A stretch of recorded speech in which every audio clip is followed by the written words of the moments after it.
Fonctions et fonctions dérivées, reconnaissance graphique. Ces courbes représentent une fonction f définie sur l'intervalle -1, 4 et sa dérivée f'. Donnez le plus d'arguments possible permettant de déterminer laquelle est f, laquelle est f'.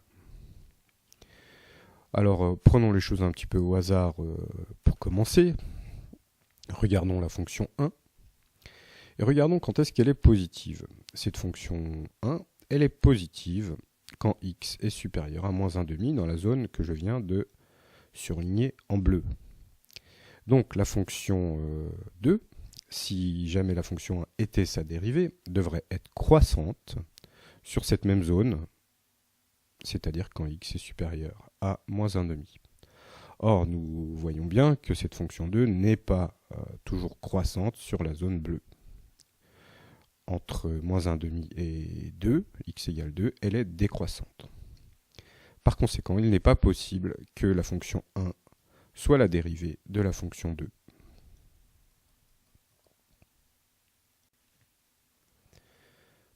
Voyons un deuxième argument négatif. Supposons à nouveau que la fonction 1 soit la dérivée de la fonction 2. La fonction 2 admet un minimum pour x égale 2. Par conséquent, la fonction 1 devrait s'annuler si c'était sa dérivée en x égale 2. Or, ça n'est pas le cas, nous le voyons bien. Donc, il n'est pas possible, c'est un deuxième argument, que la fonction 1 soit la dérivée de la fonction 2. Nous avons donc deux arguments négatifs qui montrent que la fonction 1 n'est pas la dérivée de la fonction 2.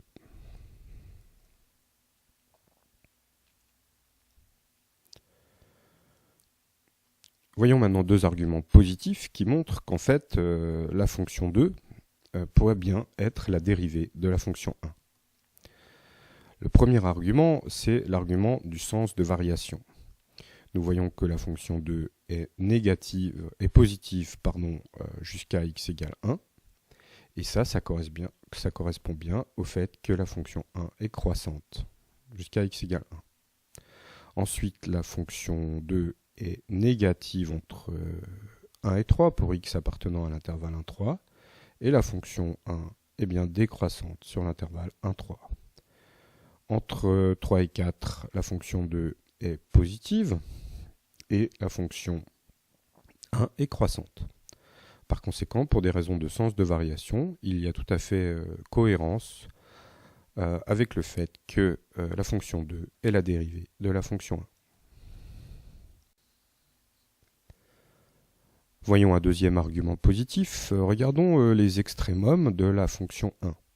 La fonction 1 admet un extrémum local en x égale 1 et un extrémum local en x égale 3. Ici un maximum local, ici un minimum local.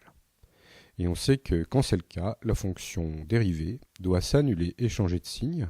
Or la fonction 2 s'annule et change de signe en 1 et 3.